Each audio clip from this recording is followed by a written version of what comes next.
Buenos días, bienvenidos a todos y todas. Hoy tengo el honor de presentar un ponente de la cantera. Aunque es de Granada, hizo su licenciatura en Granada en el año 2011 en Química, pero ya durante el último curso de la carrera estuvo en esta universidad con una beca SICUE Seneca y ya empezó a colaborar con el grupo UDC Sólidos. Entonces, a continuación, pues parece que le gustó Coruña y llevó a cabo aquí el máster, especializándose en química medioambiental y del estado sólido, y realizó también su doctorado en la UDC. Durante la realización de la tesis estuvo en la Universidad de Oxford y más tarde el postdoc fue en Cambridge. Allí estuvo más de 3 años, ¿no?, en Cambridge. En ambos casos trabajó con perovskitas. Durante la tesis, en la estancia con células fotovoltaicas de tipo perovskita y en el postdoc con propiedades térmicas y calóricas de materiales tipo perovskita. Las perovskitas de su tesis las acuñó con el nombre de perovskiñas, lo cual siempre hay que reconocer, ¿no? En la actualidad pues es Ramón y Cajal desde el año 2021 y bueno, supongo que su proyecto lo contará ahora.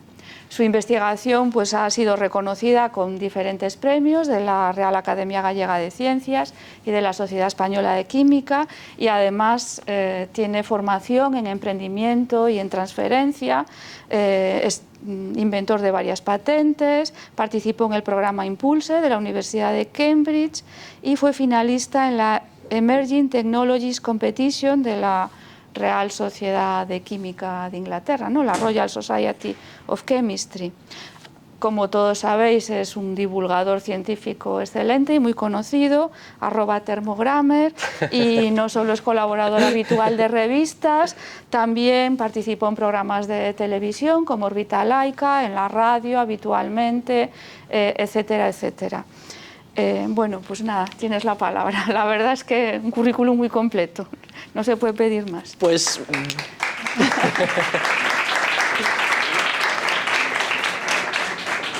Pues muchísimas gracias por la presentación y por todo el cariño. La verdad es que me siento orgulloso de pertenecer a esta familia del CICA. Y muchísimas gracias a todos vosotros por sacar un ratito de vuestro tiempo, que no es mucho, para venir a escuchar hablar sobre perovskiñas, ¿no? La presentación de hoy, como estamos en un público muy multidisciplinar, trataré de hacerla lo más divulgativa posible para que no os aburráis y no salgáis corriendo en los primeros 10 minutos. Y lo que pretendo contar es una de mis líneas de investigación principales basadas en sistemas de refrigeración y de calefacción sostenible basados en materiales o termomateriales innovadores. En esta presentación primero haré una breve introducción, bueno, no quiero hacer spoiler, ahora contaré más adelante. Después me centraré en mis intereses científicos, en mi background, en el background de mi investigación. A continuación centraré la charla en los retos actuales que tenemos en el sector de la refrigeración y también de la calefacción, para poder introducir así una nueva familia de materiales sólidos que tienen propiedades térmicas, los termomateriales, y también enseñaros los avances en dispositivos que hemos realizado en los últimos años en el grupo de investigación. Y por último, como estamos en un ambiente multidisciplinar, quería dar algunas claves para que vosotros que estáis trabajando en vuestro laboratorio en diferentes temáticas podáis identificar algunos materiales con potenciales propiedades térmicas de interés para calefacción y para refrigeración. Pues bien, la protagonista o una de las protagonistas de esta historia de hoy es este mineral de aquí, que es la perovskita. Y a nivel estructural, su estructura cristalina es algo tal que así. Es una estructura formada por octaedros BX6, donde la posición B está ocupada normalmente por cationes de metales de transición, rodeada en un entorno octaédrico por diferentes aniones, que pueden ser haluros, sulfuros, aunque principalmente son aniones oxígeno. Y estos octaedros se unen entre sí, compartiendo vértices, formando cavidades cuboctaédricas o pseudocuboctaédricas que pueden alojar cationes más grandes, como por ejemplo cationes alcalinos o alcalinotérreos. Y precisamente esta estructura perusquita tiene una vinculación muy importante y muy especial con la ciudad de A Coruña. Y es que una de las figuras ilustres de la ciudad es Alexander von Humboldt, que fue uno de los naturalistas y humanistas más importantes de nuestra historia. Y en el año 1799 partió del puerto de A Coruña con dirección hacia las Indias, hacia las Américas, para explorar sus ecosistemas y su biodiversidad.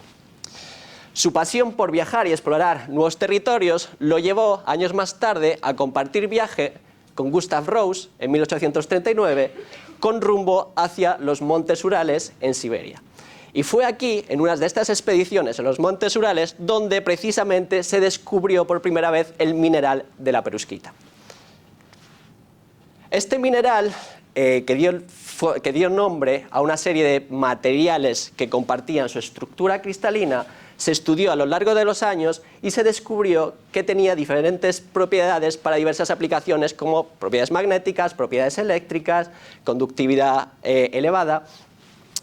Y en su historia, uno de los primeros científicos que describió su estructura fue Victor Goldsmith, que también describió un parámetro que permitía estudiar y determinar la estabilidad de las perusquitas, es decir, qué combinación de iones podían formar estructura perusquita y cuáles no. Posteriormente, Helen Megó fue la primera que describió la estructura perusquita en el titanato de bario, utilizando difracción de rayos X, y años más tarde, esta perusquita fue galardonada con un premio Nobel por el descubrimiento de la superconductividad en materiales relacionados con la estructura tipo perusquita, descubierto por Alexandre Müller y Georg Bernold en el año 1987. Y precisamente fue este año en el que nací yo. Entonces, por quizá destino de la vida, me encontré que en mi tesis doctoral y en mi investigación me centré en estructuras tipo perusquita, en el grupo de Tona Señarís, hoy aquí presente, pero en unas estructuras tipo perusquita un tanto especiales. Eran perusquitas no de carácter inorgánico, como estas que he enseñado, como estos minerales, sino que eran perusquitas híbridas, orgánicas e inorgánicas.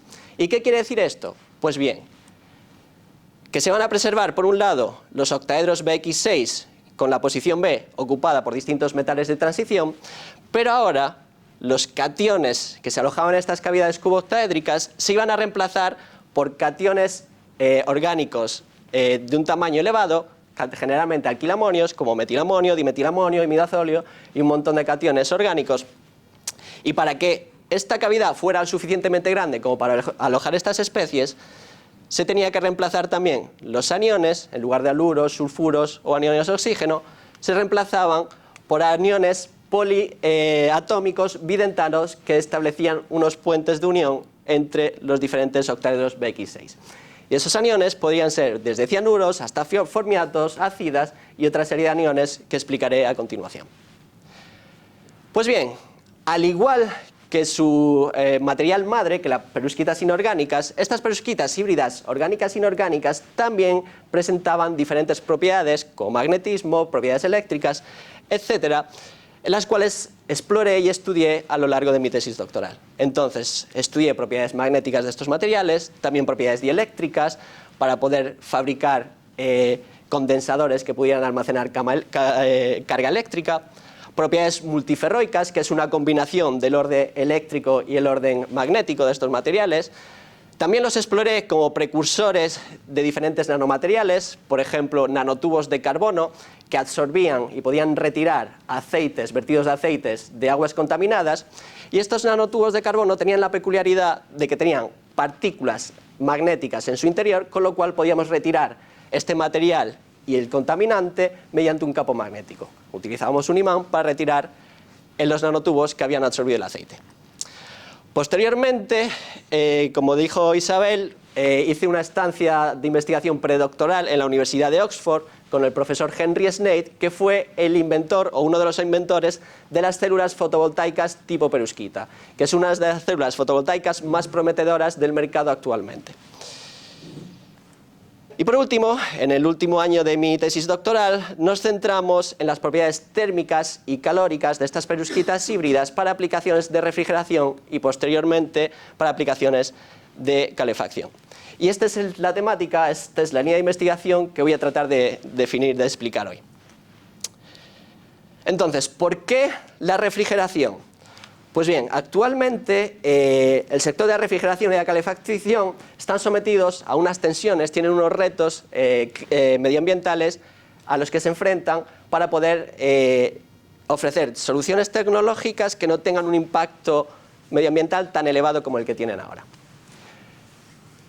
De este modo, a día de hoy estamos utilizando hasta una quinta parte de toda la energía eléctrica que consumimos en el mundo para aplicaciones de refrigeración. Si nos vamos a aplicaciones de calefacción, esta cantidad de energía subiría hasta el 50%.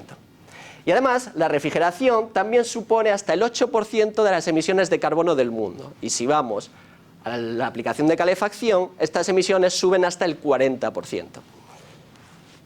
Por lo tanto, como en las neveras y en los aparatos de aire acondicionado, incluso en algunos sistemas de calefacción, como las bombas de calor que tenemos en nuestros hogares, utilizan gases fluorados para funcionar, y esos gases fluorados tienen un potencial de calentamiento global de hasta cientos o miles de veces superior al CO2, es decir, una tonelada de uno de estos gases fluorados que tenemos en la nevera equivaldría a la emisión de miles de toneladas de CO2. Pues por eso hay normativas internacionales que pretenden eliminar y retirar estos gases del mercado. Y esto se va a hacer hasta el 80% de la reducción de estos gases que estamos utilizando hoy en día en los próximos años. Con lo cual surge la necesidad de buscar nuevas soluciones más sostenibles para estos sectores.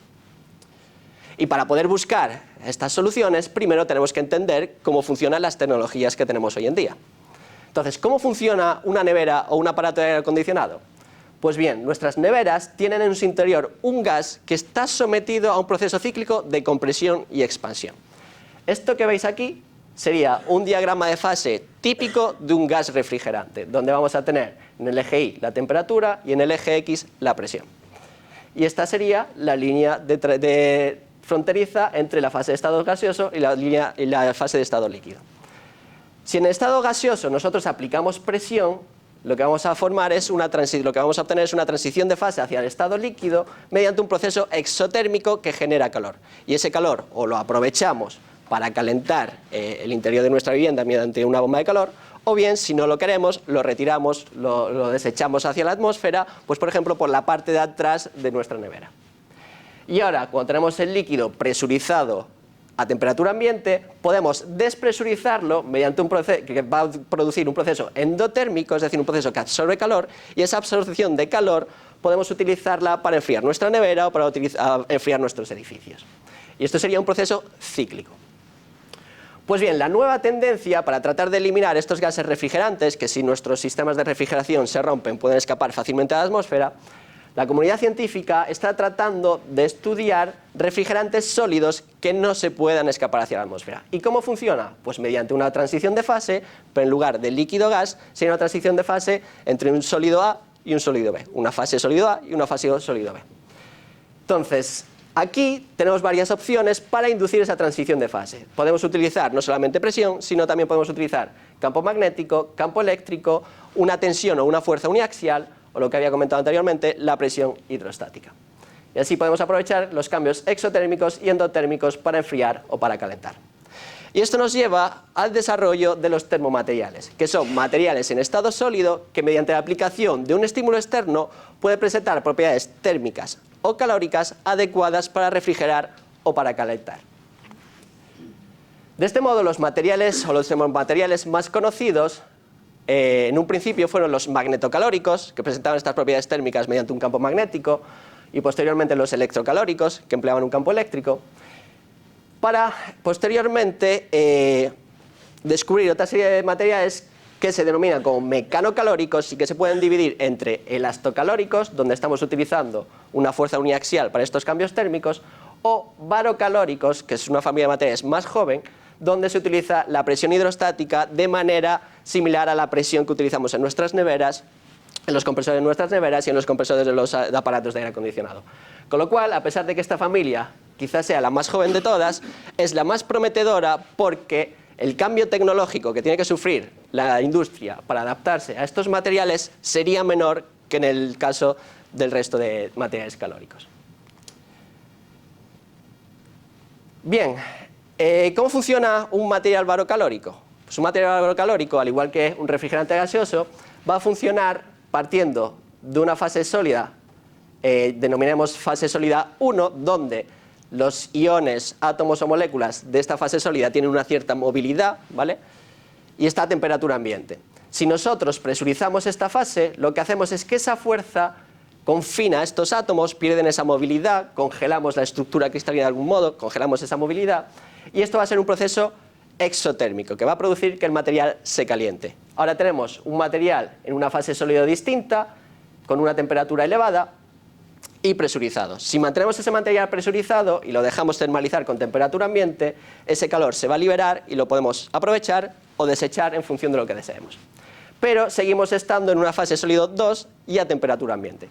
Ahora despresurizamos, y al despresurizar es cuando el material revierte la transición de fase a la fase sólido 1 inicial, donde esos átomos ganan movilidad, y para que vuelvan a ganar movilidad tiene que bajar la temperatura del material, y ahora es cuando podemos aprovechar este material frío a presión atmosférica para absorber calor o de nuestra nevera o de donde queramos. Vale, ¿recordáis este científico que mencioné al principio, Alexander Müller? Pues resulta que Alexander Müller no solamente fue premio Nobel por descubrir la superconductividad, sino que también fue el primer científico en describir, proponer y estudiar experimentalmente el efecto barocalórico. ¿Y dónde estudió este efecto barocalórico? Pues no podría ser de otro modo que en un material tipo perovskita. En esta perovskita que vemos aquí, un óxido mixto de aluminio y praseodimio, y en un óxido mixto de níquel, lantano y praseodimio. Además, no solo eso, sino que también diseñó el primer dispositivo barocalórico para poder registrar cambios de temperatura en estos materiales aplicando presión, que es este dispositivo que vemos aquí. Tenemos un pistón con nuestro material perovskita aquí embebido y un termómetro, un termopar, y lo que él vio es que para poder incrementar una temperatura de tan solamente 2 grados, se debían aplicar presiones por encima de los 15.000 bar. Y claro, a ver, no todo el mundo tenemos en mente lo que significa una presión de 15.000 bar, ¿no? Si nos movemos en escalas de presiones que utilizamos habitualmente, pues vemos que al manipular objetos estamos aplicando presiones en torno a 1 bar. Si nos vamos a la cafetera que tenemos en casa, la presión de vapor está como a unos 9 bar. Y si nos vamos a presiones cercanas a los miles de bar, el único sitio donde podemos encontrar de manera natural esta presión tan elevada es el punto más profundo del océano, que son las fosas marianas, que está a 10 kilómetros de profundidad. Mientras que los sistemas de refrigeración, tanto neveras como aparatos de aire acondicionado, quizá a escala más industrial, a escala más comercial, pues están entre unas presiones entre 15 y 150 bar. Con lo cual, esos 15.000 bar originales no eran suficientes para implementar esta tecnología a nivel doméstico, ¿no? Entonces, ahora surge la necesidad de establecer una serie de parámetros que nos permitiera identificar qué materiales iban a ser buenos materiales barocalóricos y cuáles no. ¿Y cuáles son estos parámetros? Pues en primer lugar, los cambios térmicos. Es decir, se calienta mucho el material o se enfría mucho el material. Y esos cambios térmicos, que se denominan efectos barocalóricos, se pueden determinar o bien mediante calorimetría, que es la técnica que actualmente está más desarrollada, y ahí podemos medir cambios de entalpía o cambios de entropía, y también podemos medir mediante termometría, que hay menos estudios al respecto, podemos medir los cambios de temperatura que sufre el material al presurizarlo. Otro parámetro sería la respuesta de este material hacia la presión. Necesitamos mucha o poca presión para inducir este efecto calórico. Y esto se puede determinar mediante lo que se conoce como coeficiente barocalórico, que, como explicaré más adelante, es el desplazamiento que puede tener la temperatura de transición con la presión. Otro efecto o otro parámetro a tener en cuenta es la histéresis térmica. No os preocupéis porque me meteré más en detalle para explicar, pero la histéresis térmica sería la diferencia que hay entre, por ejemplo, la temperatura de fusión del hielo y la temperatura de solidificación de vuelta del agua, ¿de acuerdo? No es la misma temperatura, siempre va a haber un desplazamiento, y ese desplazamiento es lo que se llama como histéresis térmica. Y además tenemos que atender a la temperatura donde queremos que nuestro material opere. ¿Queremos que opere en aires acondicionados o neveras? Necesitamos que nuestro material pueda trabajar en temperatura ambiente. ¿Que queremos ir a reactores químicos donde la temperatura son 600 grados? Pues necesitamos que nuestro material sea capaz de operar a 600 grados. ¿Que queremos ir a aplicaciones de almacenamiento de frío para neveras de trasplante de órganos? Tenemos que bajar la temperatura pues a 0 grados. Entonces, esto es lo que se conoce como la temperatura de transición tiene que ocurrir en el rango de trabajo donde deseemos operar nuestro material. Y además, con respecto a la temperatura, es deseable que nuestro material no trabaje solamente a temperatura ambiente o a 600 grados o a 0, sino que tenga un margen, un rango de trabajo lo más elevado posible, que esto es lo que se conoce como el rango de temperatura operacional. ¿De acuerdo? ¿Y cómo se determinan todos esos parámetros? Pues se determinan principalmente, como dije anteriormente, mediante calorimetría. ¿De acuerdo? Esto que tengo aquí sería una gráfica de una curva de calorimetría, la calorimetría que muchos de vosotros habéis visto en la carrera o incluso estáis dando clases sobre esta técnica. Es una técnica que permite registrar el intercambio de calor de un material con su entorno, generalmente cuando aumentamos o reducimos la temperatura. Y esto ocurre a presión atmosférica. Entonces, esto sería una curva calorimétrica clásica que habéis podido ver cualquiera de vosotros en clase. Lo que va a suceder aquí es que vamos a calentar nuestra muestra y en el momento que se produzca una transición va a haber un pico que se corresponde con el calor latente, con el cambio de entalpía de esa transición de un estado sólido A un estado sólido B.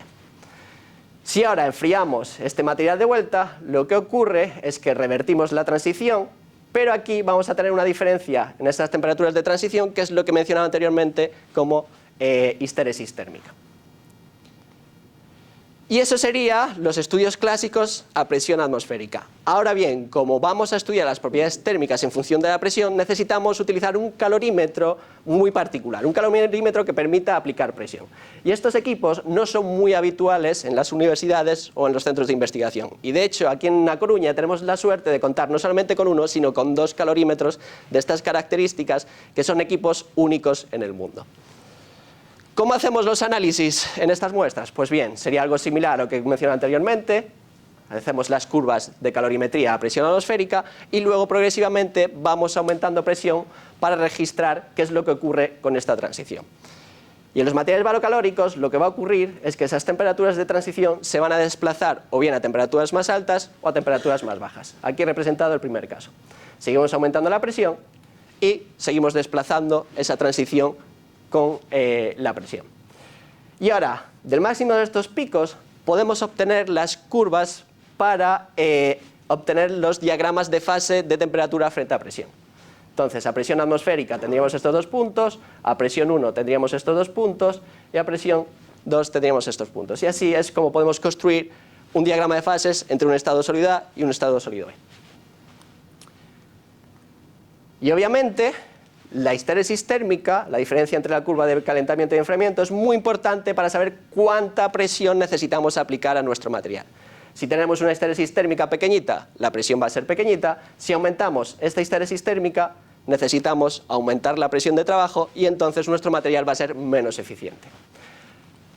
Por lo tanto, menor histéresis térmica, menores presiones, y eso es bueno para la eficiencia de nuestro dispositivo. Pero no solo eso, también va a afectar la inclinación de esta pendiente, que es la relación entre la temperatura de transición con respecto a la presión, el efecto barocalórico, o sea, el coeficiente barocalórico que mencionaba anteriormente. ¿Por qué? Porque si nosotros inclinamos esta pendiente, lo que ocurre es que la presión necesaria para inducir la transición también se reduce. ¿De acuerdo?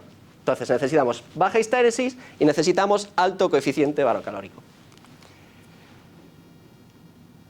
Y con todo esto en mente, ahora tenemos que identificar cuál es el enemigo, cuáles son los materiales que debemos batir, ¿no? Y en este caso, los más empleados son los gases refrigerantes. Esta gráfica que vemos aquí representa los cambios térmicos en función de cambios de entropía isotérmica frente a la presión de trabajo necesaria para inducir esos cambios. Y los gases refrigerantes necesitan poca presión y tienen un cambio térmico muy elevado. Después de este descubrimiento en los años 80-90 de la primera perusquita barocalórica, en los años 2000-2010 se empezaron a estudiar aleaciones metálicas con efecto barocalórico. y se observó que estas aleaciones tenían efectos barocalóricos medianamente decentes, pero necesitaban presiones muy elevadas. Y esto no es ninguna sorpresa, porque todos podéis imaginar que una aleación metálica no va a responder muy bien a la presión, ¿verdad? Posteriormente, en esta misma década, se empezaron ya a estudiar otros sistemas inorgánicos, generalmente sales de amonio, donde se logró, manteniendo la presión de trabajo, aumentar los efectos barocalóricos, aumentar los cambios térmicos. Y fue precisamente sobre esa época, en el año 2016-2017, al final de mi tesis doctoral, cuando decidimos explorar las propiedades barocalóricas en una serie de perovskitas híbridas, donde en la posición A utilizaba el catión tetrapropilamonio y en la posición X, como ligando, utilizaba el ligando dicianamida. Y utilizábamos distintos metales de transición en la posición B, es decir, en el centro de octaedro. Estos materiales tenían la singularidad de que podíamos inducir una transición de fase al aumentar la temperatura, nos situamos a presión atmosférica y aumentar la temperatura, el material aumentaba su desorden configuracional, su desorden conformacional, donde los cationes tetrapropilamonio y las dicianamidas se desordenaban en varias posiciones. Y esta transición podría ser también inducida mediante aplicación de presión. Aplicando presión, confinábamos estas especies y conseguíamos que desapareciera el desorden. Y esto producía grandes cambios térmicos de manera reversible. Hicimos los estudios pertinentes de calorimetría y vimos que la temperatura de transición se desplazaba muchísimo con tan solo 70 bar de presión y se desplazaba aún más si utilizábamos presiones de hasta 1000 bar. Y haciendo los estudios de propiedades barocalóricas, que no me voy a meter mucho en detalle, pero básicamente es integrar estos picos y aplicar relaciones de Maxwell, conseguimos obtener los cambios de entropía, y estos cambios de entropía se situaban en 70 julios Kelvin kilogramo, ahora veréis dónde queda esto en la gráfica, con una sensibilidad frente a la presión de las más elevadas que se había registrado en aquella época para un material barocalórico. Este desplazamiento era de 23 Kelvin por cada kilobar. Podía operar en temperaturas cercanas a temperatura ambiente, lo cual era muy interesante para el nicho de aplicaciones que teníamos en mente, y además la histérisis térmica era muy pequeñita, lo que permitía que la presión de trabajo fuera tan pequeña como 70 bar. Es decir, bajábamos de 1000 bar para otros materiales que se habían estudiado hasta la fecha a tan solo 70 bar, cayendo justo en el rango de temperatura operacional de los gases, de presión operacional de los gases refrigerantes. Posteriormente, decidimos explorar la bibliografía buscando otras perovskitas híbridas que pudieran presentar efectos barocalóricos.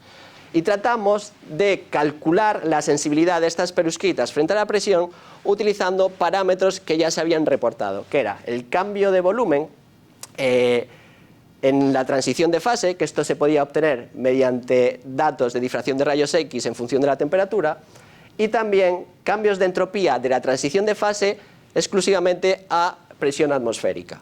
Y estos datos, afortunadamente, estaban la mayoría descritos en la bibliografía para otros fines. Entonces, aplicando esta relación, que es la relación de Clapeyron, podemos calcular el coeficiente barocalórico, que es la sensibilidad de nuestro material frente a la presión. Y lo que observamos fue que cuando íbamos aumentando el tamaño del ligando X que unía estos octaedros nuestras perovskitas, el material se iba haciendo cada vez más sensible frente a la presión, con lo cual el coeficiente barocalórico iba aumentando en esta dirección desde ligandos pequeñitos a ligandos más grandes. Y esto fue una estimación cualitativa con datos reportados. A la vista de estos materiales, que identificamos hasta 16 materiales con potenciales efectos barocalóricos, decidimos explorarlos experimentalmente para poder demostrar que efectivamente podían presentar efectos barocalóricos de interés. Y esto lo realizamos durante mi etapa postdoctoral en la Universidad de Cambridge, en colaboración muy cercana con la Universidad de A Coruña, porque este postdoc fue financiado por la Xunta de Galicia en una posición dual entre la Universidad de Inglaterra y la de Galicia. Y nos centramos en una serie de materiales perovskitas. Uno de los siguientes materiales que estudiamos fue esta acida, donde utilizábamos la posición A, el tetrametilamonio, y en la posición X, la acida. Aquí también teníamos un gran desorden configuracional que podíamos suprimir mediante la aplicación de presión. Y esto era reversible, dando lugar a grandes cambios térmicos. Por otro lado, en paralelo, ya hubo otros grupos en 2018 que mostraron interés en este tipo de sistemas para aplicaciones barocalóricas y estudiaron otras perusquitas que ya habíamos predicho nosotros que podían funcionar, que son las perusquitas de Formiato. Si os fijáis, entre estas líneas y estas líneas hay una diferencia, parece que están invertidas, ¿no? Y esto es porque este material tiene una especial singularidad. Cuando nosotros aplicamos presión a un material, siempre ese material va a ir a su fase de menor volumen. Obviamente estamos compactando. Siempre, salvo una excepción que os contaré más adelante. Normalmente, la fase de menor volumen siempre va a ser la de baja temperatura, y cuando aumentamos la temperatura lo que pasa es que tenemos una dilatación térmica, ¿no? Una expansión térmica, entonces esta fase por lo general, la de alta temperatura, es la de mayor volumen. Aquí se observaba justo lo contrario, la fase de mayor volumen era la de baja temperatura y la fase de menor volumen es la de alta temperatura. Hay una expansión térmica negativa. ¿Por qué? Porque aquí el catión dimetilamonio está formando enlaces de hidrógeno con el formiato, ¿de acuerdo? Que están muy localizados. Sin embargo, cuando calentamos el material, cuando pasamos a esta fase, ese dimetilamonio empieza a rotar y empieza a generar y romper enlaces de hidrógeno con todos o con casi todos los formiatos de ese framework. Y entonces lo que está haciendo es compactar ese material. Con lo cual, vieron que se podía modular el efecto barocalórico también por la acción de enlaces de hidrógeno. Bueno, pues estudiaron las propiedades térmicas de este material y las propiedades barocalóricas del material, y lo que se confirmó de la comparación de todas estas perusquitas es efectivamente lo que nosotros habíamos predicho, habíamos estimado en este primer trabajo. A medida que aumentábamos la longitud del ligando y el tamaño de los cationes en el interior de la cavidad, la sensibilidad frente a la presión pues pasaba de 5 Kelvin por kilobar a 12 Kelvin por kilobar y a 23 Kelvin por kilobar, haciendo que cada vez la presión de trabajo fuera más pequeña, desde 2000 hasta 70 bar. Ahora bien, ¿dónde se sitúan estos nuevos materiales en este mapa barocalórico? Pues nuestras perusquitas iniciales, que acuñamos, como bien dijo Isabel, con el término de perusquiña, porque fue un descubrimiento 100% realizado en Galicia, pues estas perusquiñas se situaban aquí. Trabajaban por primera vez, como dije antes, en el rango de presiones necesarias para los gases refrigerantes, pero aún estábamos lejos de los cambios térmicos que necesitábamos. Y a medida que aumentábamos, o disminuíamos, la longitud del ligando y aumentábamos la necesidad de presión, pues veíamos que manteníamos efectos barocalóricos similares, pero también necesitábamos cada vez presiones más elevadas para poder trabajar con estos materiales. Vale, paralelamente hubo otros grupos de investigación que estudiaron otra serie de materiales y los exploraron para aplicaciones barocalóricas. Y estos fueron cristales moleculares, cristales orgánicos, que se denominan cristales plásticos, ¿de acuerdo? Y consiguieron por primera vez llegar a cambios térmicos similares a los de los gases de refrigerantes, pero la presión de trabajo seguía siendo demasiado elevada, seguía siendo de 1000 bar. Estos cristales plásticos orgánicos, los primeros que se estudiaron fueron polialcoholes, en concreto el neopentilglicol, que es este cristal que vemos, esta especie que vemos aquí, donde lo que ocurre es que a alta temperatura vamos a tener estas moléculas de neopentilglicol rotando, formando una fase no cristalina, una fase plástica con una mesofase, que lo que produce es un gran desorden estructural, pero a mayores le confiere al material una deformación plástica, es decir, tú puedes coger este material y deformarlo plásticamente sin que fracture. Y cuando aplicamos presión, ese desorden desaparece, las moléculas del material ganan orden y esto es lo que produce esos efectos calóricos. Lo que se vio es que esos cambios barocalóricos, esos efectos barocalóricos, eran superiores a 400 julios Kelvin kilogramo, que es muy superior al efecto barocalórico que se observó para nuestras perusquitas, pero la sensibilidad frente a la presión era la mitad y además tenían una histéresis térmica demasiado elevada, ¿vale? Era 20 veces más la histéresis térmica que nuestras perusquitas, con lo cual la presión que ellos necesitaban para inducir el efecto barocalórico era de 2000 bar frente a los 70 bar de nuestras perusquitas. Precisamente por aquella época, en 2018, este descubrimiento se publicó en 2019, en 2018 nosotros ya andábamos trabajando con cristales plásticos, pero en lugar de naturaleza orgánica, de naturaleza híbrida orgánica e inorgánica, donde utilizábamos cationes orgánicos, como por ejemplo este trimetilsulfonio, combinados con estos tetrahalometalatos, en concreto en este caso tetracloroferrato. Esto daba lugar a especies iónicas que tenían más movilidad que las perusquitas y con lo cual se esperaba que pudieran tener mayores efectos barocalóricos. Los primeros trabajos que hicimos sobre esta especie fueron tratando de inducir la transición no con presión sino con temperatura, y lo que observamos por un lado es que al aumentar la temperatura pasábamos de una fase ordenada a una fase desordenada, y esto afectaba a su capacidad de almacenamiento de energía eléctrica, con lo cual con la temperatura podíamos aumentar el almacenamiento de energía eléctrica del material. Pero además, con la temperatura también observábamos que al calentar este material tenía una transición de fase, absorbía una gran cantidad de calor a una determinada temperatura, y cuando revertíamos la transición tenía mucha histéresis térmica, con lo cual podía liberar toda esa capacidad de calor que había almacenado cuando la temperatura caía por debajo de un umbral. Esto es una aplicación muy interesante porque se puede utilizar para almacenamiento de energía térmica pasiva. Es decir, son materiales que durante el día pueden almacenar calor, por ejemplo, en la pared de un edificio para evitar que ese calor vaya al interior, es decir, refrigeren de manera pasiva el edificio, y cuando cae la noche, que el edificio está frío, poder liberar todo ese calor que ha almacenado durante el día y calentar de manera pasiva ese edificio, ¿vale? Entonces vimos que este material tenía una aplicación dual de almacenamiento de energía eléctrica y almacenamiento de energía térmica. Y además decidimos estudiarlo para aplicaciones de refrigeración barocalórica inducidas por presión.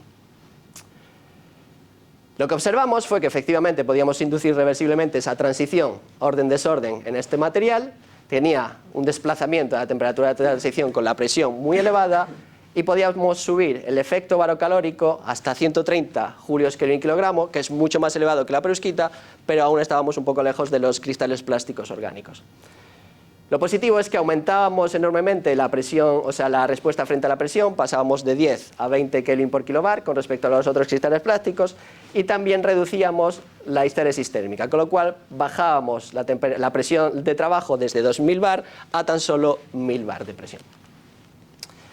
Y otro material que cae dentro de esta familia, que también exploramos, dentro de la familia de cristales plásticos iónicos, fue el dibutilamonio utilizando tetrafluoroborato como contranio.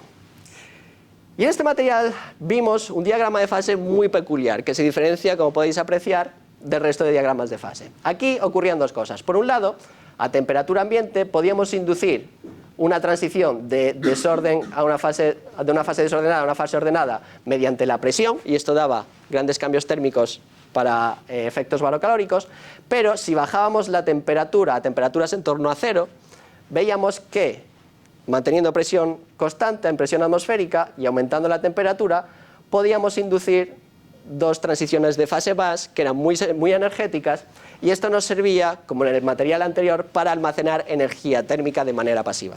Y como caía en el rango de temperaturas en torno a cero, en lugar de utilizar para calentar o enfriar edificios, lo podíamos utilizar para mantener el frío en neveras o en sistemas de congelación.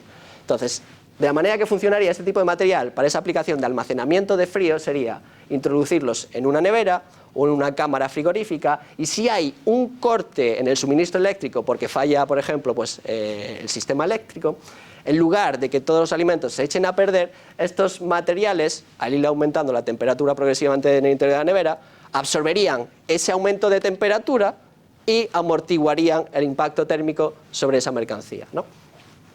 Con lo cual tendríamos de nuevo un material dual. Podríamos utilizarlo para aplicaciones de refrigeración mediante la presión, pero también para sistemas de emergencia en almacenamiento de frío. Pero bueno, centrándonos en aplicaciones barocalóricas, aquí lo que conseguíamos era seguir aumentando aún más ese efecto barocalórico a 200 julios Kelvin kilogramo, seguíamos aumentando la sensibilidad a la presión, seguíamos disminuyendo la histéresis térmica, y eso nos permitía trabajar cada vez a presiones más bajas en cristales plásticos. Entonces, ¿dónde se sitúan estos materiales en este mapa? Pues este primer material de tetracloroferrato se situaría en esta región de los cristales plásticos, muy similares a los cristales plásticos orgánicos, y este material, el de dibutilamonio, ya sí que estábamos acercándolo cada vez más a la región de interés de los gases refrigerantes. Pero sí que es cierto que todavía pues, quedaba un gap muy grande todavía por rellenar para poder ser competitivos frente a la solución tecnológica actual. Además, en paralelo, nosotros no éramos el único grupo, obviamente, que nos dedicamos al estudio de materiales barocalóricos, pues otros grupos de investigación a lo largo del mundo fueron explorando diferentes materiales, como por ejemplo, materiales de transición de spin, polímeros orgánicos, materiales tipo perusquita bidimensional o laminar. No voy a entrar en detalle en estos materiales, pero sí que surgieron otras alternativas muy interesantes con trabajos muy prometedores. Y por otro lado, todavía quedaba pendiente un gran problema por solucionar, que era el rango de temperatura operacional. Vale, estamos acercándonos en cuanto a presión y a los cambios térmicos con respecto a los gases, pero ¿en qué temperatura puede operar este material? Podemos operar en climas cálidos, podemos operar en climas fríos, podemos trabajar en verano, podemos trabajar en invierno. ¿Dónde podemos trabajar climáticamente con nuestros materiales? Pues aquí tenemos una gráfica que representa la presión de trabajo de los distintos materiales de refrigeración frente al rango de temperatura donde generalmente pueden operar. Como podéis ver, los gases refrigerantes, CO2 y el R134A, son dos ejemplos de estos gases, pueden trabajar en un rango muy amplio y desde temperatura ambiente hasta temperaturas de congelación. Mientras que los materiales barocalóricos que surgieron durante todos estos años, pues trabajaban en rangos de temperatura muy estrechos y no adecuados para las aplicaciones que necesitamos en nuestra sociedad. Exceptuando quizá los polímeros orgánicos, pero como podéis ver necesitaban presiones muy elevadas, ¿vale? Con lo cual todavía teníamos que establecer nuevos materiales calóricos capaces de competir con los gases refrigerantes en cuanto a la zona climática donde pueden trabajar.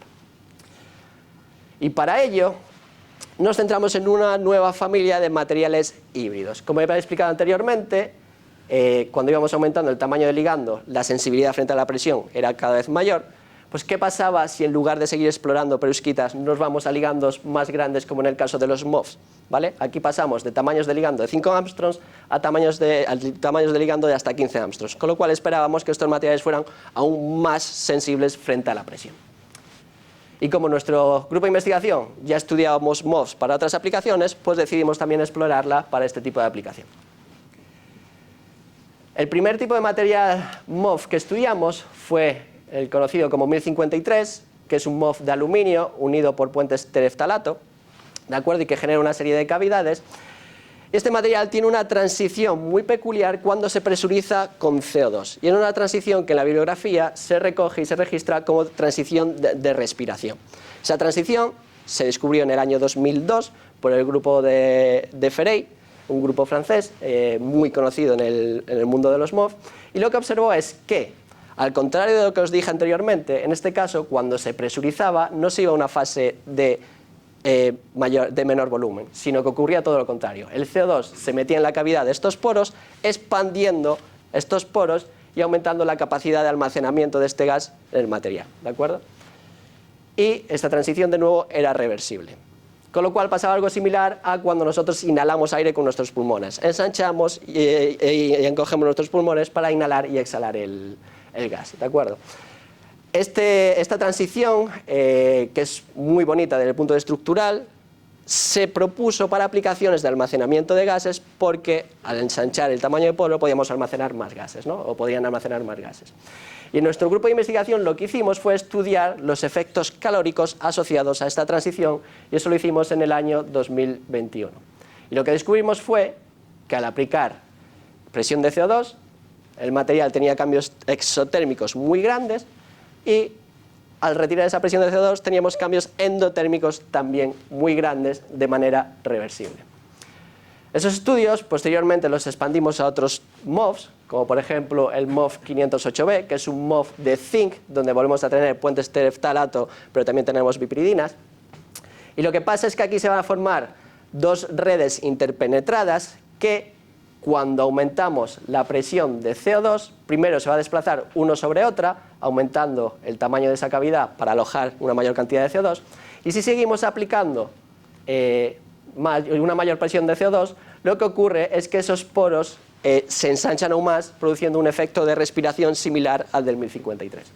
Y lo que nosotros hicimos fue de nuevo estudiar los efectos calóricos asociados a estos cambios estructurales y a estos procesos de absorción y desorción de CO2. Y lo que vimos es que aquí teníamos cambios exotérmicos y en la transición reversa obtenimos cambios endotérmicos. Lo que estaba ocurriendo aquí es que estábamos combinando los cambios térmicos asociados a una distorsión estructural inducida por presión, es decir, un efecto barocalórico, con los procesos de absorción y desorción del CO2 que también dan una respuesta térmica muy elevada. Con lo cual, estos efectos calóricos estaban íntimamente asociados con la transición de respiración. Y por eso nosotros acuñamos el término de efectos respirocalóricos. ¿De acuerdo? ¿Y dónde se sitúan estos efectos respirocalóricos? Pues por primera vez en la historia de un refrigerante sólido inducido por presión, nos encontrábamos en la región que perfectamente solapaba con los gases refrigerantes, a bajas presiones y con altos cambios térmicos. Pero no solo eso, sino que además estamos utilizando CO2, que es un gas refrigerante poco tóxico, con un potencial de calentamiento global de miles o cientos de veces inferior a los gases fluorados, pero que tiene un grave problema. Por un lado, como podéis apreciar aquí, la presión de trabajo es superior al resto de gases fluorados, y por otro lado, como tiene un punto crítico a 31 grados centígrados, este CO2 no se puede operar en climas cálidos. No podemos operar CO2 o es muy difícil de operar por encima de 31 grados centígrados. Ahora bien, combinando CO2 con nuestros materiales respirocalóricos, éramos capaces de ampliar la temperatura de trabajo hasta los 60 grados centígrados, abriendo el mercado de este refrigerante gaseoso a climas más cálidos, solucionando al mismo tiempo el problema que tenían la mayoría de los otros materiales barocalóricos que estaban restringidos a zonas climáticas muy concretas. Esto llamó la atención de las empresas y cuando hablamos con las empresas aún le faltaban algunos parámetros que caracterizar. Teníamos la capacidad, es decir, el calor que intercambiaba el material en unidades de Joule por masa, y eso nos puede dar, a las empresas se puede dar una idea de cuánta cantidad de aire pueden enfriar. Pero claro, como el enfriamiento es por equilibrio térmico y tú puedes enfriar solamente hasta la temperatura más baja que llegue tu material, todavía faltaba por obtener uno de los parámetros más críticos. ¿Hasta qué temperatura enfría nuestro material o hasta qué temperatura se calienta nuestro material? Y como era una familia de materiales muy reciente, pues todavía no existían dispositivos para estudiar esta propiedad, con lo cual tuvimos que desarrollarlos en nuestro equipo. Uno de los primeros dispositivos fue muy similar al dispositivo de Müller, consistía en un pistón donde poníamos nuestro material, pero estaba diseñado de tal manera y utilizaba un material que nos permitía reducir esas presiones de 15.000 bar a tan solo 400 bar. Y lo que vimos es que mediante la acción de nuestra pisada éramos capaces de transformar la fuerza de nuestras pisadas en un efecto de refrigeración que no era demasiado elevado, era de unos 2 grados centígrados, podíamos calentar 2 grados centígrados por encima de presión de temperatura ambiente o enfriar 2 grados por debajo de temperatura ambiente, pero que para confort personal es un cambio de temperatura que le puede significar la mejora del rendimiento de un deportista, por ejemplo. Y esta báscula, que nosotros denominamos como báscula barocalórica, fue exhibida en la exposición itinerante Galicia Futura en museos de Santiago, Vigo y A Coruña, Santiago, A Coruña y Lugo. Y posteriormente también salió en el programa de divulgación científica Órbita Laica, donde pues mostrábamos el potencial de refrigeración que tienen nuestras perusquiñas y que tienen este tipo de sistemas. Y a lo largo de los años pues fuimos mejorando nuestros dispositivos. Este es el último que acabamos de publicar recientemente en Advanced Materials, que en primicia nos acaban de confirmar que vamos a aparecer en portada de la revista.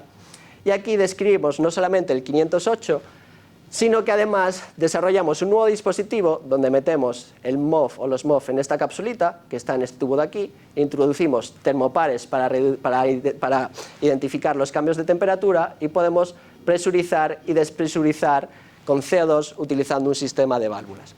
Y mediante este dispositivo fuimos capaces de observar que con tan solo 26 bar de presión nuestro material podía pasar de temperatura ambiente a calentar a 56 grados centígrados o pasar de temperatura ambiente a enfriar a menos 10 grados centígrados. Y eso nos permitía abarcar una amplitud enorme de aplicaciones, desde bombas de calor hasta neveras e incluso algunos congeladores. Este es el dispositivo, que si alguno tiene curiosidad lo tenemos arriba en el laboratorio de la Sala Blanca, por si queréis venir a verlo. Y con esto quería terminar la charla presentándonos algunos pequeños materiales o algunas pequeñas pistas que os pueden ayudar a identificar termomateriales en vuestro laboratorio. De hecho, este trabajo no es la primera vez que surge en la comunidad científica.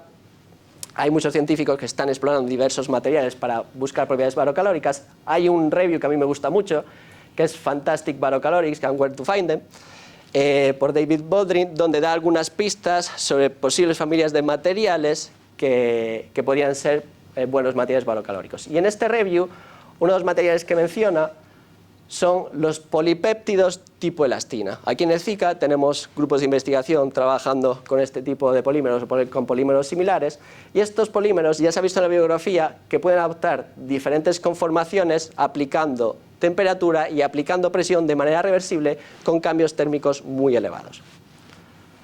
Por otro lado, otro tipo de materiales serían los azocompuestos o materiales que son capaces de cambiar de isómero y de formar isomerismo por inducción o aplicación de diferentes radiaciones con diferentes longitudes de onda. ¿De acuerdo? Además, estos materiales se pueden utilizar para decorar nanotubos de carbono, que es un material que es muy buen conductor térmico, con lo cual estamos mejorando aún más las propiedades térmicas de este material mediante esta combinación de nanotubos de carbono con este tipo de materiales.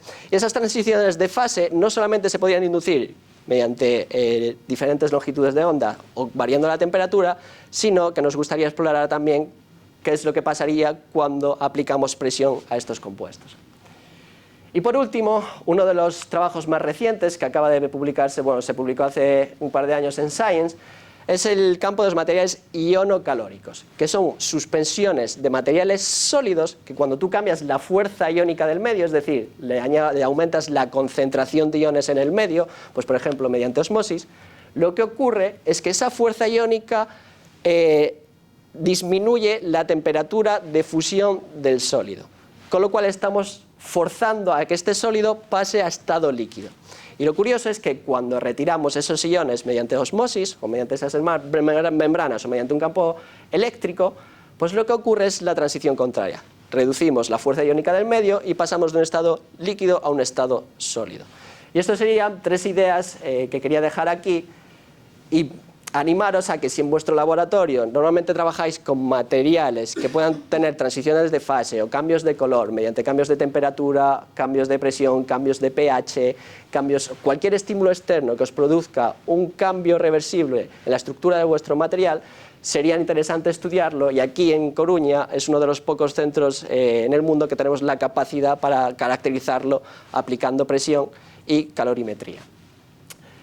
Con lo cual, si tenéis algún material que creáis que puede ser susceptible de estas aplicaciones, nos encantaría que nos visitaseis y tener una charla con vosotros. Y con esto termino. Simplemente quería agradecer a todos mis colaboradores, tanto de la Universidad de Coruña como los colaboradores extranjeros o externos, y por supuesto la financiación que permite que sigamos desarrollando esta investigación. Y muchas gracias a vosotros por vuestra atención.